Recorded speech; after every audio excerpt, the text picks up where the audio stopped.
Good evening, everyone. Thank you for being here tonight. My name is Whitney Brown, and I'm the Civic Engagement Coordinator at Children First Action Fund. We are hosting this candidate conversation in Northampton County, where we invited both the incumbent and the challengers in key legislative districts to talk with parents, providers, and the community members about early education. Candidates will be asked a series of questions and given 2 minutes to respond. Please hold your questions until the end of the program. I would like to thank Lehigh Valley News and PBS Studios for hosting us tonight. I'm going to pass the baton to Brittany Sweeney to moderate the event. Thank you. Whitney, thank you. Good evening and thanks for joining us. I'm Brittany Sweeney, reporter for LehighValleyNews.com, PBS 39, and 91.3 WLVR Radio. We are coming to you tonight from the Univest Public Media Center, the headquarters of Lehigh Valley Public Media in Bethlehem, PA.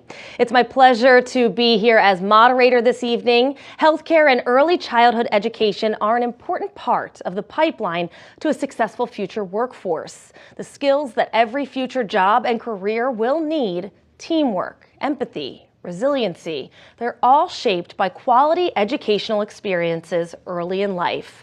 When kids are in quality early care and education, they are building the skills that matter the most. Investments in high-quality childcare, pre-K, and evidence-based home visiting pay off when children enter school ready to succeed. They are more likely to stay on track academically, graduate from high school, pursue higher education and career training, and become more productive workers and contributors to our future economy. But working families not only struggle to find quality care, they also struggle to afford it. We all know that the pandemic has had lasting consequences for our children, our families, and all of our lives. Ensuring families have access to support like mental health services and even broadband access in the future are vital as people live a more hybrid existence. I want to thank the candidates for joining us tonight to discuss these important issues. Thank you again for inviting me to serve as moderator. And so now let's meet some of our candidates here. The organizers of this forum invited all of the candidates running for state legislative seats in Northampton County. Accepting those invitations were Anna Thomas, a Democrat running in the 137th House District against incumbent State Representative Joe Emmerich. Jared Bidding, a Democrat running in the 138th House District against incumbent State Representative Ann Flood. And Joseph Lenzi, a Democrat running in the 183rd House District against incumbent State Representative Zach Mako. Thank you all so much for joining us. Representative Flood could not be here this evening, but she did provide a statement. We'll get to that in just a little bit. But first, let's go to our first question. And for that, we're going to go to one of our audience members, Tasha. Hi, I'm Tasha Clay. I'm from Endless Innovation Academy in Allentown, Pennsylvania. Early education has a wide range of benefits for children, from developmental to social and emotional benefits. Despite these benefits, over thousands of children in Pennsylvania lack access to this once-in-a-lifetime opportunity.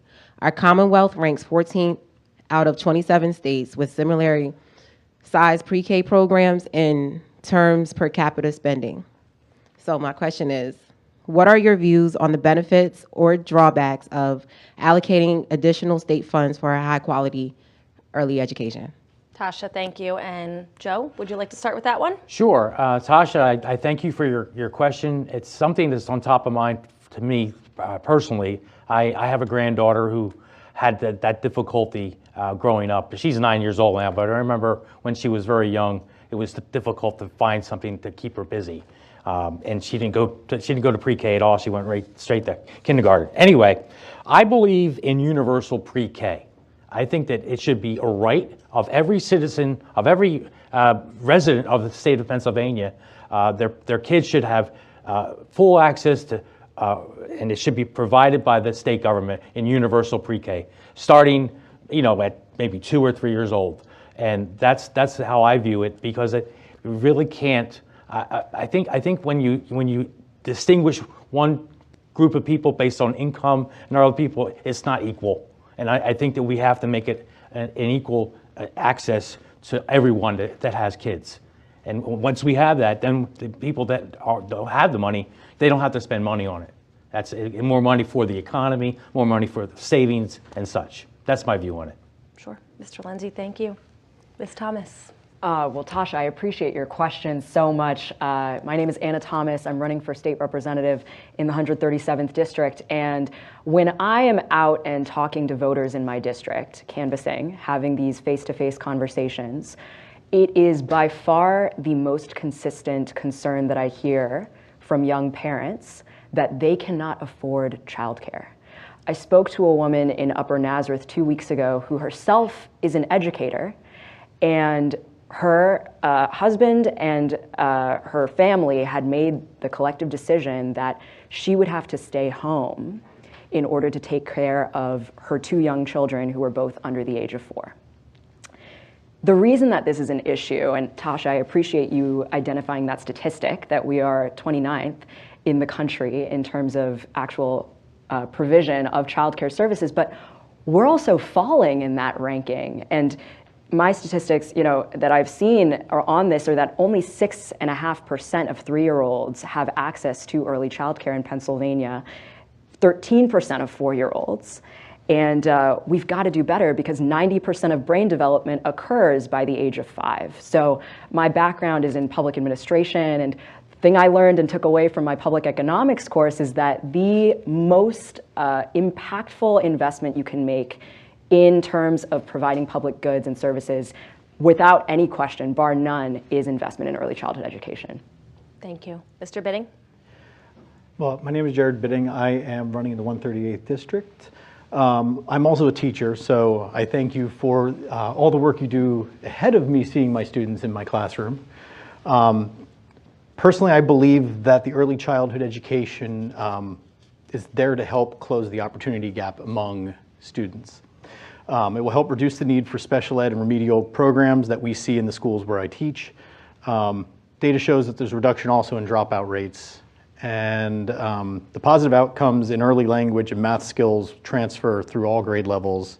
I teach middle school, and I know since the pandemic I've seen students struggling and believe that a stronger early childhood would be helpful to increase their skills. Sure. Thank you. And before we move on to the next question, I have a written statement from State Representative Ann Flood. Here's what she had to say. Thank you for the opportunity to submit a statement to this valuable child care forum. I am the mother of 3 children, one of which had multiple disabilities because of a brain injury sustained during birth. 2 of my children had the opportunity to attend a strong early childhood educational program. The emphasis on education is in my family, and it's paramount. I know how important this early start is for children, and that is why I have been a strong advocate for early childhood education and providing our young ones an opportunity for a solid start. Children are our future. They deserve to have a robust educational foundation during early childhood and be prepared as they head into the K through 12 school programs. We are facing a crisis in childcare and in early childhood education. We do not have enough quality staffing because of low pay. We do not have enough space to place more children into high quality programs, and parents are struggling financially to put their kids into these educational programs. This is to the detriment of not only the child, but the entire family, because without these programs, parents can't work, especially women. The Pennsylvania Department of Labor and Industry says that this is the #1 barrier for women. At a time when cost of living is soaring and families are struggling with high grocery bills, gas, and high utility bills, this compounds the real struggles these families are facing. Unfortunately, it is a detriment to the development of the child. Child care and early learning education programs are extremely important. I have toured many child care and early learning facilities in my district and have seen firsthand the wonderful work they do, but they all say the same thing. They struggle to recruit and retain staff, And that has a direct impact on the quality programming that they can provide. Without the staff, classrooms must close, which turns into long wait lists. You can understand why this is happening when the teachers are only getting paid between $12 and $13 an hour. That needs to change. I am happy to have supported and advocated for that requested increase in this critical line item in the budget over the years. Nevertheless, there is still much work to be done. I am proud to be appointed by Governor Shapiro to sit on his Governor's Advisory Commission on Women to Work on this exact issue. We have been working diligently across the state to address the child care and early education crisis.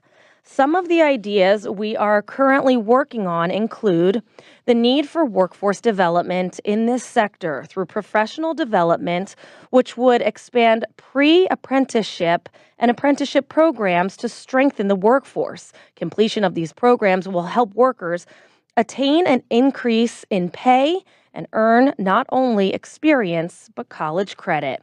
Also, it's so important the facilities that our children attend each day to learn and play are safe and have ample room for more infants and preschool-aged children. So funding for childcare facilities is essential to allow expansions and repairs. And finally, other states have the opportunities to allow employees of children and child care centers to use a state-funded child care assistance program for their own children.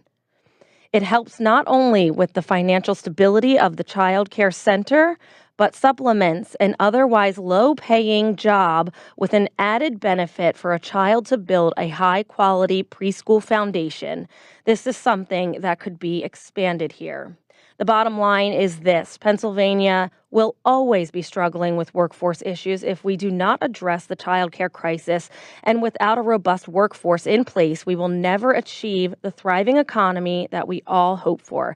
Together, we can work to address this very important issue and unleash the untapped potential we have right here in Pennsylvania.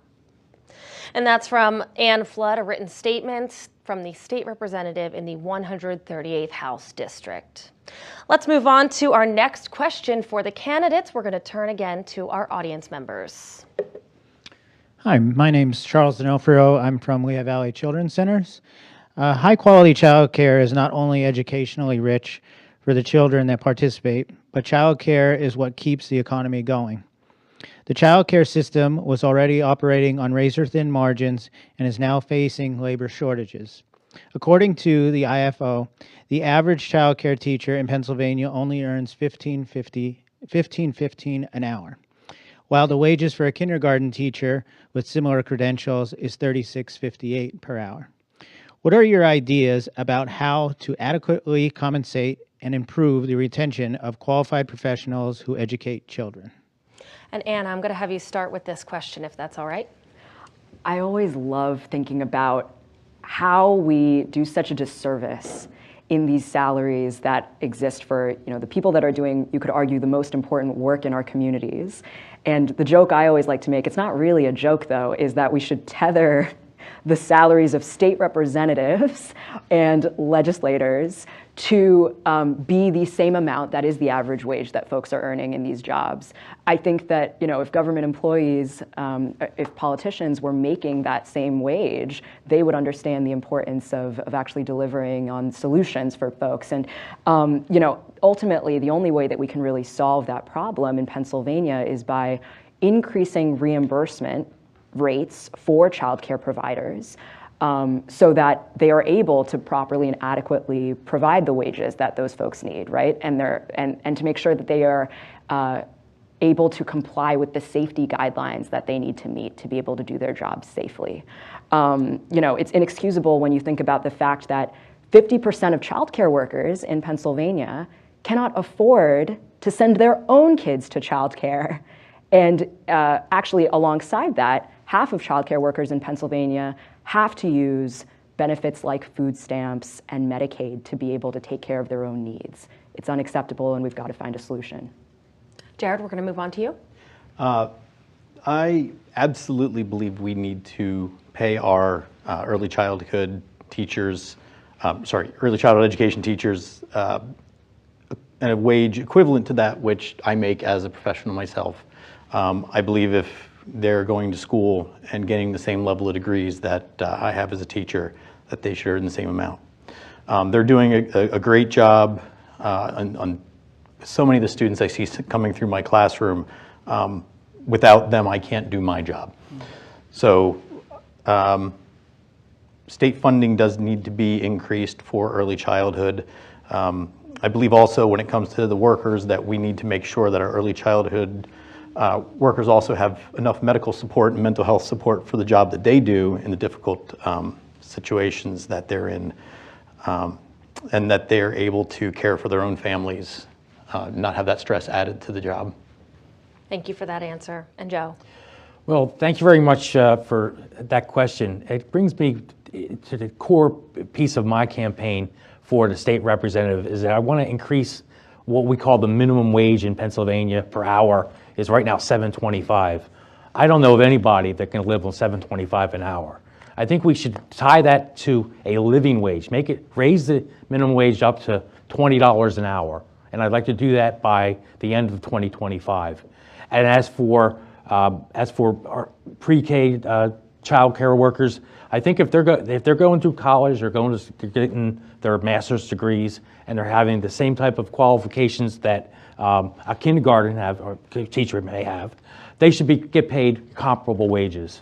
So if you're saying it's $36.50 an hour for a kindergarten teacher, it should be at least around $30 an hour. To being half the amount is just unacceptable to me, because we have to retain these people. We can't just, keep changing. They're going to be going to other types of employment. That we have to retain them, and we have to give them really good health care so they can also do it for their own kids if they have any.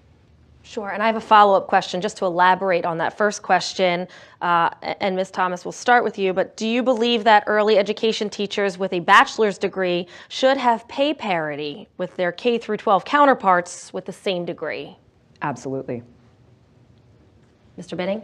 Absolutely, and I believe that's one of the things that we need to look at very heavily, especially again with wraparound services, and make sure that they have the training they need to do their job and be financially comfortable.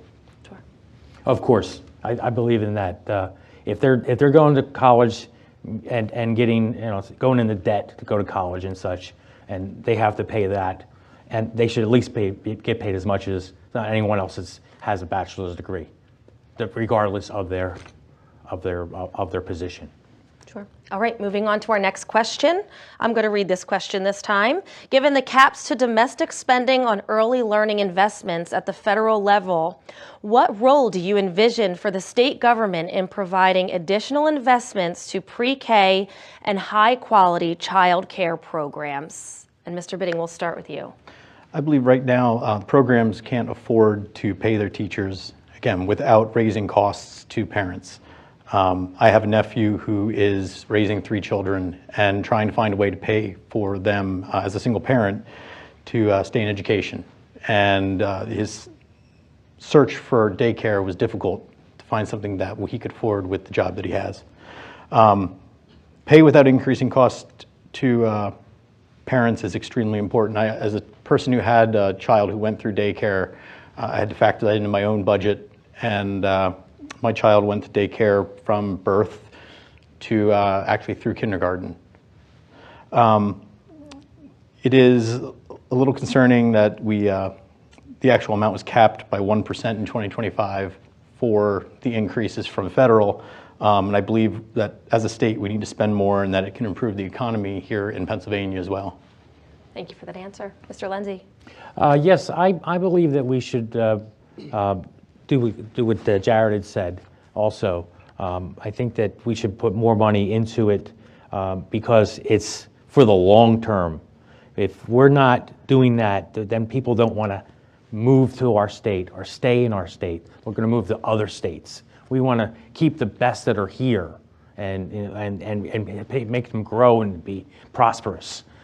It was interesting. I was listening on the way here on NPR. There was about this town in England that they're so bad there that all the kids, the parents are not having kids, so now they have to close the school.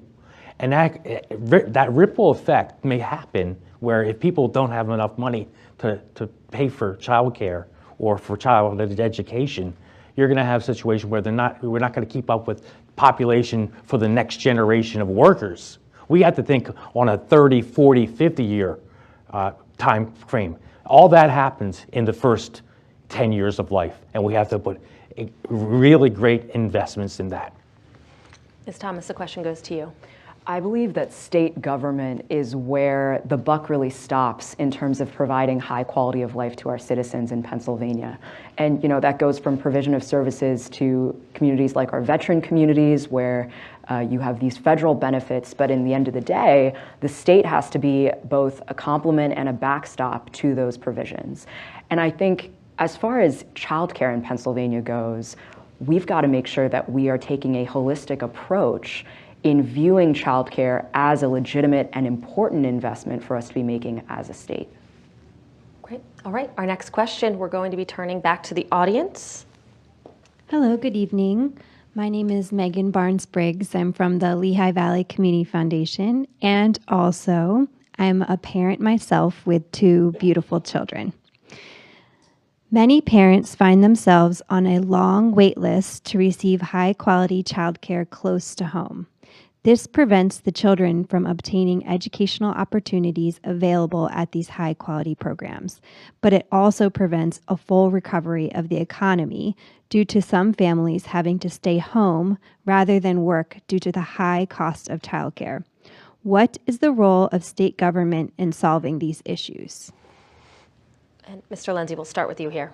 Well, yeah, I hear your point of view on that in that, Megan, and it's critical, like I said, to put more dollars behind that. We have to open up, incentivize private and local industry to go into the child care market, and also hire qualified individuals to carry that. And I think what might be happening is it's just we need to make it more of a career, not just something that's a part-time situation for people.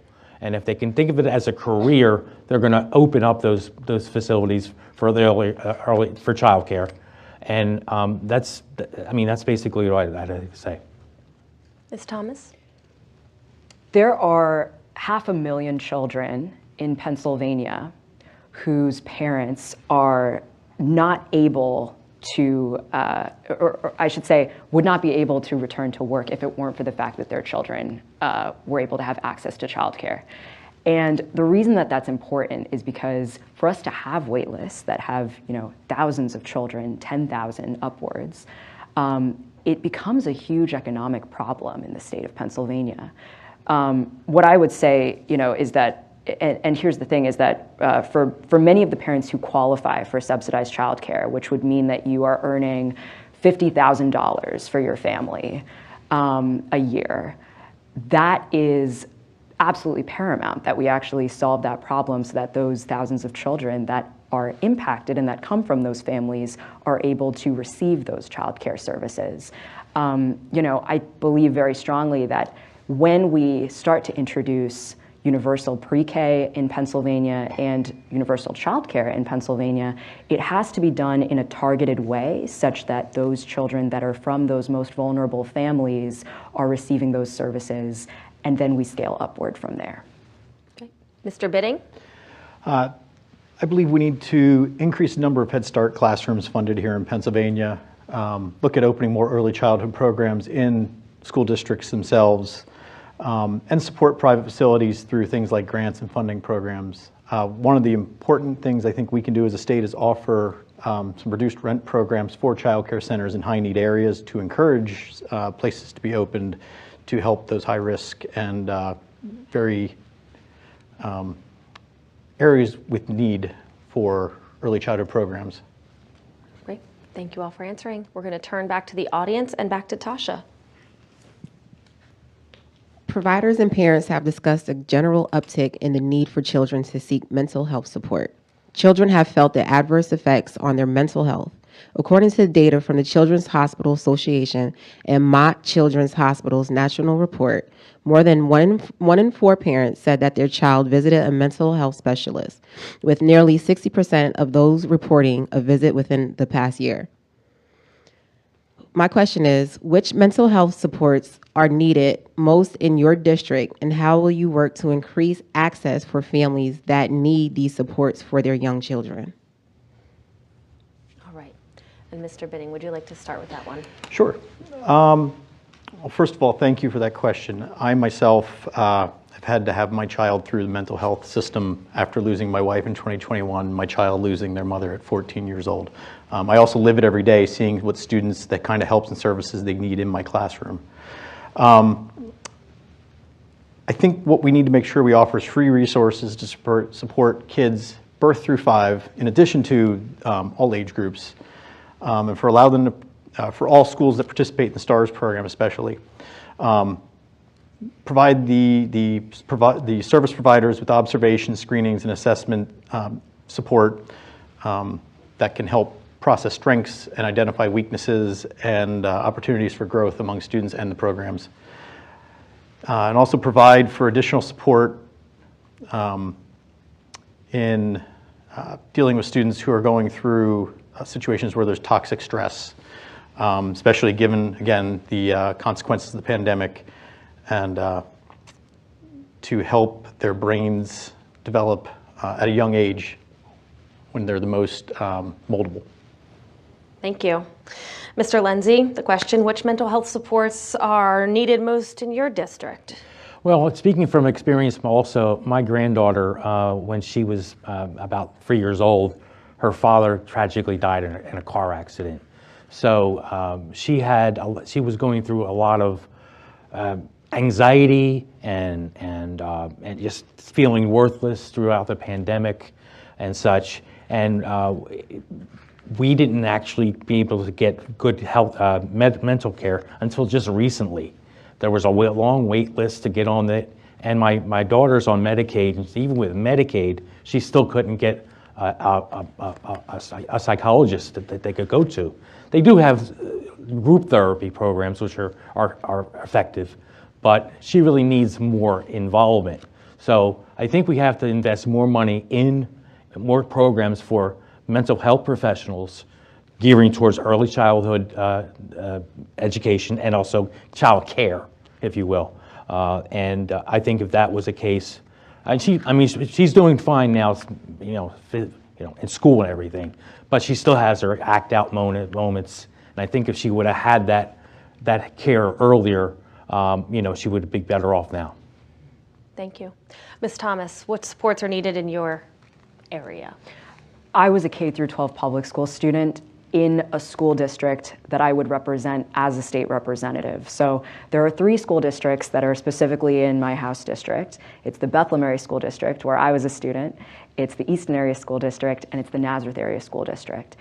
And uniformly, when I canvass in my district, if I am speaking especially to parents who have children that are of the age that they were acutely impacted by the pandemic, it's the most important thing to them that they actually have the support that they need to make sure that their kids are taken care of.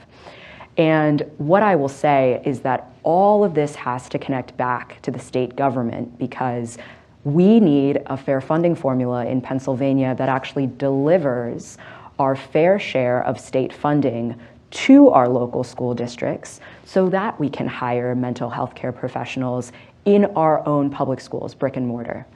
And I believe so strongly that that's where the actual equality in terms of healthcare and equal outcomes for all children can really come to pass, is in our actual public schools. So for us, that could look like, for the Bethlehem Area School District, an additional $10.5 million every single year. Easton Area School District, $5.5 million. Nazareth Area School District, if we had a fair funding formula, would also get its own fair share of extra funding from that bill. So I believe it's the most important thing, because I myself was a student and I know what my peers and I went through when I was a student in those school districts. Thank you all for your answers. Moving on to the next question and turning back to our audience members. Thank you. As you may know, evidence-based home visiting has positive lifelong impacts for vulnerable families. With home visitation, parents and other primary caregivers receive consistent parenting education and assistance in medical care coordination. Home visitation also builds trusting relationships with families and promotes goals setting and helps to increase the number of positive family outcomes, including stable, safe home environments and understanding of children's growth and development. Currently, approximately 2% of all children under 6 and only 5% of low-income children under 6 are receiving these critical services. How will you support the expansion of state investment dollars to serve those in your district who can benefit from these types of home visiting? Great, thank you. And Mr. Bitting, we'll have you start with this one. One of the most important things that I would do as a representative would come up in 2006, which is reauthorizing the PA Medicaid rules that allow for home visitation funding to begin with.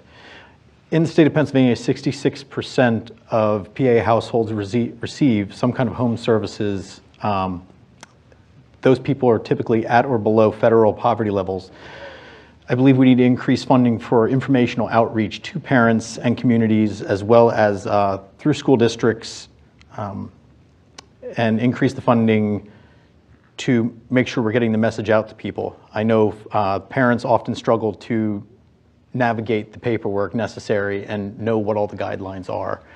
So finding a way that we can reach them through their doctors or prenatal education of parents. Great, thank you. Mr. Lenzi, we'll have the question directed to you. Yes, I agree with Jared on that also. I think there is a big issue with red tape we talk about. Even just filling out some type of form, if you don't fill it out the right way, you're going to lose it. And we need to cut a lot of that red tape out so our parents can get access to these home visitations. We have to fund more of those programs with state monies. Taking it off maybe would be a local a local corporations tax just for that. I would be in favor of something like that. Sure. Ms. Thomas. I feel very fortunate that I come from a community and a family that had amazing resources where we all were able to, I remember growing up and it was like, you know, the community that I grew up in was so focused on working together to raise kids, right? And I think that that sentiment has to be something that we are able to provide and share with as many people as possible. Home visitation is such an important service that in Pennsylvania, when we are able to fix larger funding issues as a state structurally, we'll be able to look at actually providing and expanding more of these services. And I think that as evident in the outcomes that you see from those successful programs in other states, we'll immediately see the benefits here in Pennsylvania. Our next question, we turn back to Megan in the audience. As of today, there are only 13 states, plus the District of Columbia, that have passed or implemented paid family and medical leave programs for when a new child arrives or a serious health crisis strikes that of yourself or a close loved one. 4 out of 6 of our neighboring states have robust paid family and medical leave policies. However, in Pennsylvania, 66% of workers, totaling about 3.5 million people, don't have access to paid leave. Parents we've spoken to have said that paid leave would give them the ability to bond with a new child and recover from childbirth without having to sacrifice their family's financial stability. Would you support paid leave legislation in Pennsylvania, and why? Thank you. And Joe, we'll start with you on this one. Okay. Yes, I would support that. Definitely would. I believe that paid family leave is important. We have to come into the 21st century. As you say, other states are doing that. We have to not only, and make it, I would say that for a life event like a childbirth, I think it should be maternity and paternity care, where the mother would have at least 9 weeks of paid leave. And if needed, the father also would have up to 9 weeks. And I think we should do that because it's important to get that bonding together. I know for a fact my older sister, when she was back in the 80s, she had to put her kid into daycare 3 days after she gave birth. And she was a lawyer and she had a good job, but she couldn't afford to not do that. And there was a lot of feeling of neglectedness from the child because of that. And she had night terrors and all that type of thing. These are all things that I think is important to prosper in our state. Is if we did that, we would keep more people in our state, and also you don't have to worry about going into your own savings or losing your job because you have a child. Thank you. Anna, would you support paid leave legislation in Pennsylvania, and why? Absolutely. 2 years ago, Pennsylvania House Democrats, or I should say actually Pennsylvania voters, flipped the House of Representatives in Pennsylvania to be in favor of a Democratic majority. So currently there are 102 Democrats in the state legislature, 101 Republicans, and that narrow majority advanced a bill just this week to provide paid family leave in Pennsylvania. And we want to follow it all the way through. I think that's great. There also have to be protections for small businesses, and especially to make sure that if it's a super small business, if it's a 1 or 2 person business, that there are exemptions that are available to them, so that it is a practical and possible reality for those small businesses. So making sure that there are grant programs to help those small businesses provide that paid family leave. Thank you. Jared, paid leave legislation in Pennsylvania, would you support it, and why? Absolutely, and this is a topic that's very personal for me. When my wife developed pancreatic cancer in 2020, she needed to take medical leave from the Allentown City School District. We had, with our employers allowing this to begin with, we benefited from not losing the entire salary, going through pandemic, and I needed to stay home as well. In my case, I was able to work full-time virtually as a teacher during that time. I've also had to take paid medical leave to help my child through mental illness situations and my own mental health crisis about 2 years ago.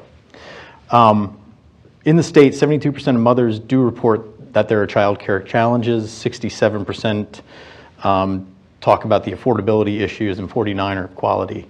Many parents just can't work due to the lack of availability and the cost that's involved. It results in a roughly $1.7 billion loss of income to the state, with $675 million lost business output and $432 million lost in tax revenue. So it's a very important thing to the economy that we provide this kind of leave to increase the state's income and the income of our families. Thank you for your answers. And our final question this evening, we will go to Charles once again. To go back to workforce and economy, we know that many businesses are facing labor shortages.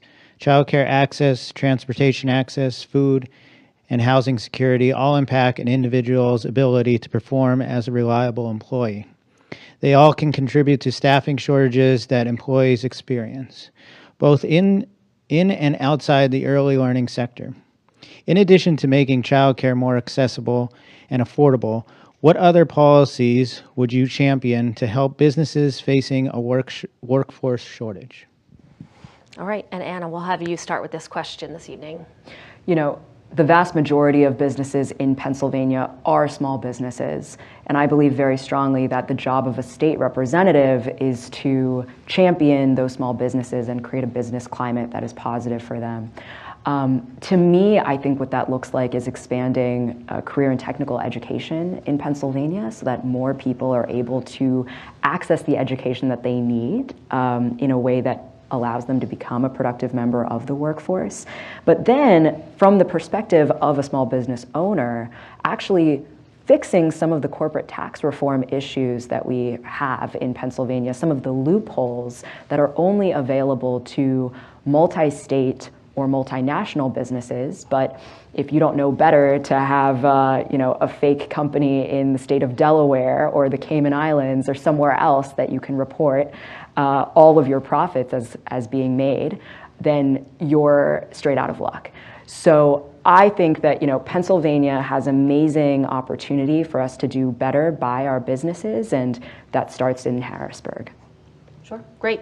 Jared, in addition to making childcare more accessible and affordable, what other policies would you champion to help businesses facing a workforce shortage? I think as a state we need to make more grants available for businesses to have on-site and off-site care services, help them develop partnerships with local providers, and help make those connections as through something even as a system of IUs we already have in place here in Pennsylvania.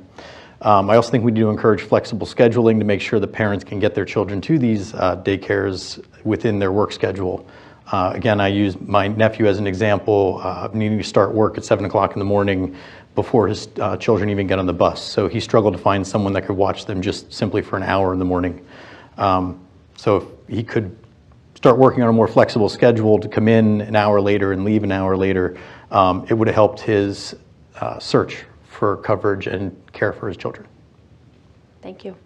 And Mr. Lenzi, I'll repeat the question. In addition to making childcare more accessible and affordable, what other policies would you champion to help businesses facing a workforce shortage? Well, I think that the best thing we can do to tackle that would be to make community colleges tuition free for the first 2 years, obviously. And then we could get a lot of the people that wanted to go into doing business as a childcare professional or anything else, even if it's a technical school. We need to get qualified, trained employees for our workforce. And I think that we can do that with making the first 2 years of a college, community college, tuition free. Great, thank you all. That was our last question this evening, but we are now going to open it up to the audience to see if anybody has a question for our panel this evening. Any audience members with a question? Okay, great. Would you mind handing the microphone? And would you mind saying your name and where you're from? Yes, Andrew Kusher. I'm from Easton. A popular thing I hear, is this on? A popular thing I hear often when people say, if you raise the price of one wage, in this case a childcare worker, you have to raise everyone else's wages. Someone just the other week said, well, if they get paid more, then the garbage people ask for more money. How do you respond to this type of sentiment and rhetoric that you hear from some voters?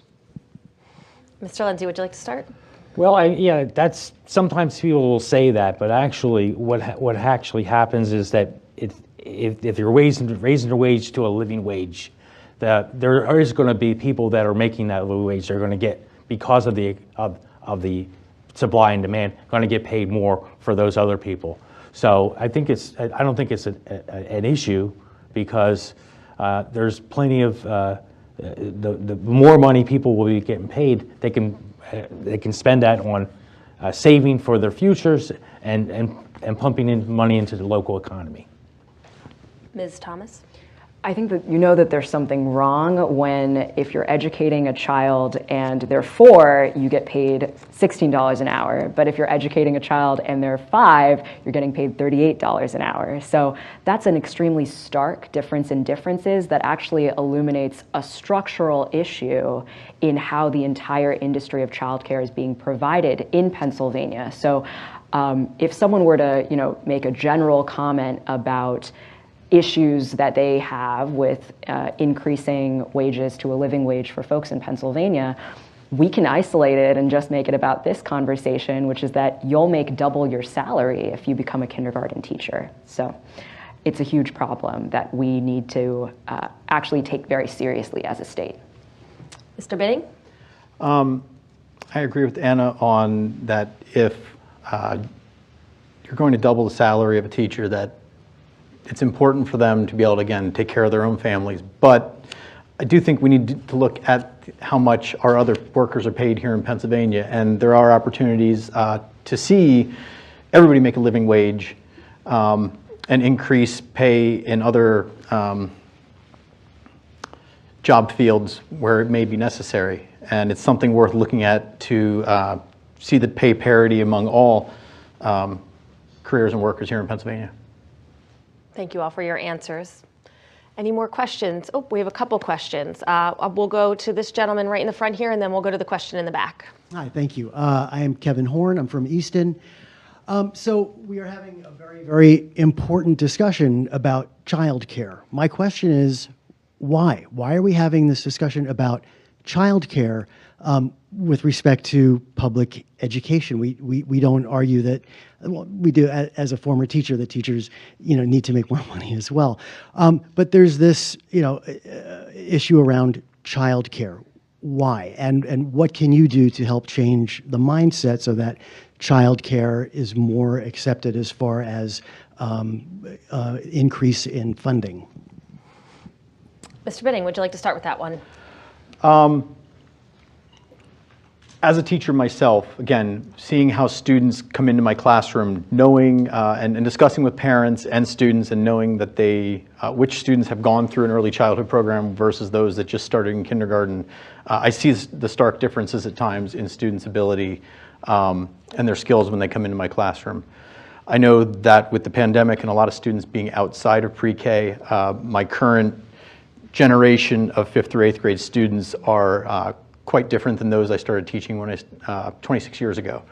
So I believe while it's always been important, it's even more important now as we get to a workforce that we're looking for parents to be in higher paying, more well-trained jobs, and that will require them to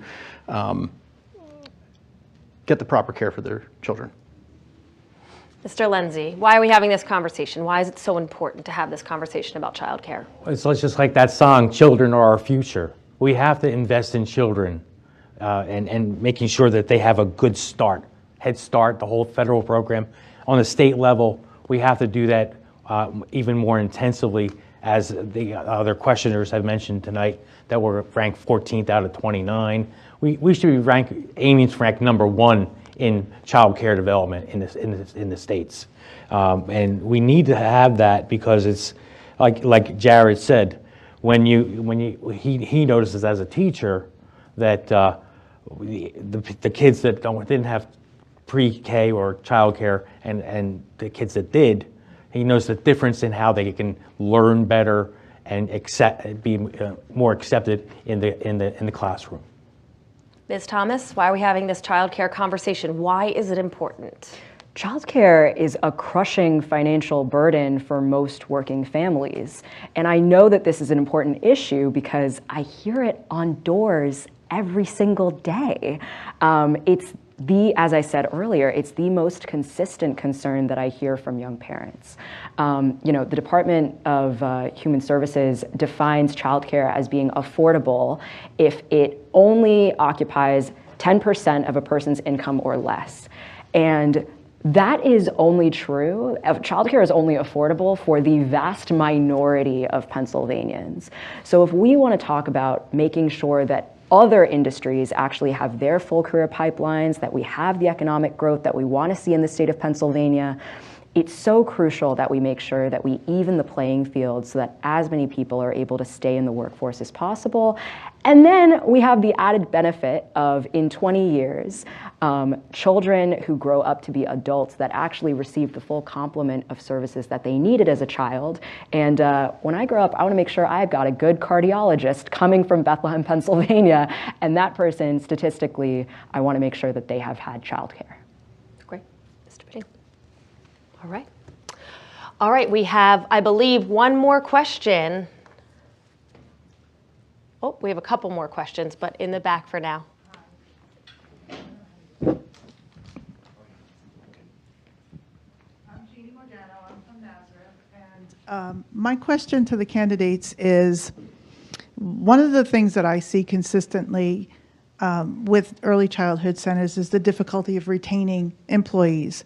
And one of the reasons that employees leave is because a lot of centers are unable to hire people at a full-time job, because if you work more than 30 hours, then you have to provide benefits. So one, and I know I'm naive about a lot of this stuff, but my question is, would you be willing to expand the medical assistance program so that people that work in early childhood would qualify for a state medical program, so that the owners of these daycare centers and early childhood education centers could then hire people full-time? If they didn't have to worry about paying for these benefits, it might make it easier then for them to employ these people full-time, which would probably result in more full-time employment and more retention of employees. So, but is that something that you think you could push for? Is that something that you think is a viable option in terms of retention and recruitment of early childhood care workers? Ms. Thomas, we'll have you start with this question. I appreciate the kind of scrappiness behind that question, Jeannie. I appreciate the question. I think that we should actually be taking a step back and seeing, why are the employees in this childcare industry at a place where they need to access those government services in the first place? And to the point that you made, if providers are only able to hire people for up to 30 hours a week, we need to actually fix the structural problem that creates that limit on those hours in the first place. To me, I think what that looks like is actually creating those grants to increase the reimbursement rates for childcare providers, so that they are able to pay their workers a full-time rate for 40 hours a week, and also provide the benefits that allow them to meet standards that are, very, I would say, connected and important to their safety as workers. So obviously we should be making sure that everybody in the workforce in Pennsylvania has access to ultimate fail-safes in case anything does go wrong in the administration of those benefits. But we shouldn't be planning for that to be the primary solution to the problem. Mr. Bitting, what can the state do to recruit and retain child care workers? One of the most important things I see myself is not only making sure they have quality health care, and I think the opportunity and suggestion you had was a great one, and one that definitely bears, would be good to look into.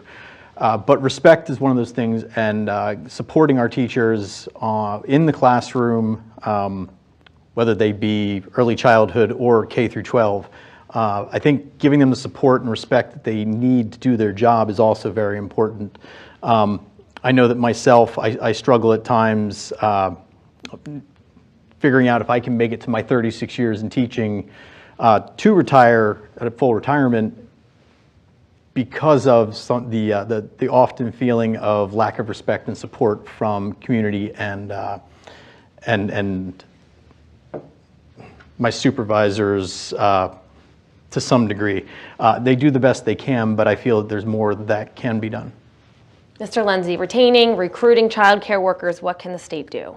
Well, I definitely believe that we should be giving block grants to industry to make sure they can pay for their or provide health care for workers, even if they're not doing 40 hours a week. Because in some cases, maybe there's no need to have them for 40 hours. Maybe there's only need for 30 hours. So there should be some type of an exemption for that industry, for them to, grants from the state to pay for the health care, or expand Medicaid or in limited situations, so people that are only at 30 hours gets a basic form of medical insurance. Thank you. We have another audience question this evening. Hi, I'm Janet Owen. I'm from Easton, former preschool director and teacher. My question for you is, I've been a lifelong advocate for early childhood education and care. I want to know what you will do personally to keep the advocacy topic with, as you go forward, as you're proceeding through your quest in office, I want to know what you're going to do to go forward with it. I mean, are you going to keep this? How are you going to keep it into the public's eye? Because we find it, people that are in advocacy find it very hard to get people to be engaged in it. And so you find, the audience is less, there's not as many people in the audience, or there's not as many people involved. So what are you going to do, to make sure that your constituents know that this is, a topic of deep concern? How are you going to go forward and educate? Because that's going to be part of your job too. So how are you going to educate these people, and what's your plan? What's your plan? Joe, would you like to start with that one? Yes, I believe that it's part of the job of being a state representative is doing things for the constituents. I would start with a biannual child care education fair in the community, so we could bring attention to that effort, that need on every 6 months or so. Here's what we did to address this, and that in the current session, and then we would also invite early childhood education centers or child care centers to come to that fair to meet with the community. That's what I would like to do. Sure. Anna, how would you keep advocacy for early child care and its workers relevant and at the forefront of everybody's mind? I appreciate that question, Janet. I think there's two pieces to this that I want to talk about, which is that I am at a stage in my life where all, if not, most of my peers are currently dealing with the childcare question as individuals. And what I would say about that is the fact that there's a built-in accountability in my own work in public service, where if I don't deliver on fixing the childcare problem in Pennsylvania, my friends are going to call me about it, right? So that's one piece of it. But the second thing that I want to talk about is almost the premise of the question, which is that I already see that cultural mindset of people understanding that childcare is important because it is a need that is acknowledged when I go canvassing and talking to voters. I just this afternoon, and actually this leads into another piece of this, which is that the electorate needs to be expanded so that young parents are mobilized and activated and getting registered to vote. Because to your point, if we don't actually have voters that are invested in childcare, there will be no natural downstream effect of putting people in government that are going to work on childcare. And so, the thing that an amazing thing happened to me today, which is that I met a voter, Dan, hi if you're watching, who just got the news today that he and his wife are going to have a baby. And it is one of those things where I was talking to him about him and his new child, and I learned that he had never been registered to vote in his entire life, right? And that is the situation with most people who are around my age. So I believe very strongly that there's multiple ways we can tackle this issue, but the care around it is already there. And Mr. Bitting, childcare and its workers, how do you keep this issue at the top of the conversation? Regardless of where my future takes me, I'm a teacher, I always will be. So when I head to Harrisburg, I will always advocate for anything education-based, be it early childhood, K through 12, into post-secondary education. I can't state enough how important I feel education is, and that I want to be an advocate for all aspects of education in Harrisburg. It's part of the reason I got into the race to begin with, is to take that experience as a teacher and my mission in life to create lifelong learners as a STEM education teacher. So I can't see a time when I would give up on reaching out to parents, community, child care centers, and the education community to push for stronger education from birth through adulthood. We're going to keep the questioning going. We have another audience member question.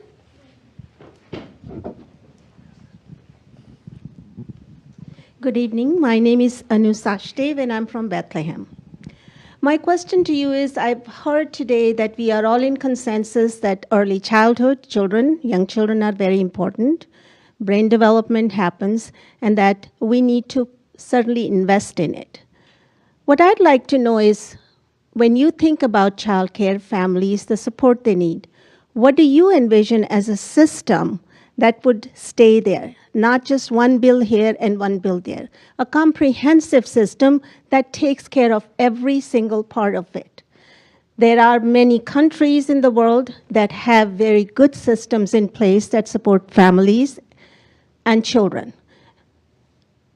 How would you consider doing that, and have you given it some thought? I'd like to hear your ideas about that so that it's much more comprehensive and there is a system in place for future. Thank you. So a system that supports families. Mr. Bidding, what's your answer to that? I think we have a lot of the framework and skeleton of those kinds of systems already in place here in Pennsylvania. Again, through our local IUs, they are already working with early childhood in some cases. I do think it would be important to look at what other countries and states are doing. As a teacher, when I'm updating my curriculum, I visit other school districts, talk to other teachers, both around the state and at times across the world. So I don't know that I have all the answers at this time of how to solve the problem, but one of the big things would be reaching out to those who are doing it and getting ideas and working to solve these problems. Sure. Joe, how do you support the family system? How do you strengthen that system? Well, I think you need to have community involvement. I know that in having forums like this, and getting the ideas from the people about what to do would be best. I mean, like Jared said, we already do have a framework for it, but we need to really just keep it front of mind all the time, because, like I said, children are our future, and we must take care of them to our best of our ability. And Anna, how do you support the system and not just bills here and there? I hate to take it all the way back to first principles, but I really do think it connects to making voting access a priority in Pennsylvania, where we have people who are actually, civically engaged and understand the importance of registering to vote and electing people to our public offices who will prioritize and lead the charge from a structural vantage point around childcare. Look, I think that we've all seen when women started, especially when women started to occupy more seats in public elected office, that actually ushered in the wave that we saw around children starting to have rights, these expansion of services from a very basic level around childcare, and that only comes from people that are involved and engaged in the electoral process that care about electing folks that want to represent their values.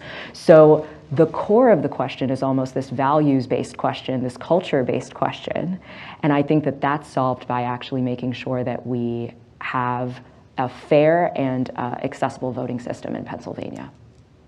All right, that's going to be our last question for the evening. I thank all three of you for weighing in and answering those questions and joining us. Thank you. And it's time to wrap up. I want to thank our guests for being here tonight and participating in this candidates forum. I also want to thank the organizers of this program, Children First Action Fund, and their partners, PNACE, the Pennsylvania Association for the Education of Young Children. Thanks too to those who joined us in the audience this evening and those watching on our live stream. I'm Brittany Sweeney with Lehigh Valley Public Media. Remember, Election Day is November 5th. Get out there and vote. Thank you for joining us.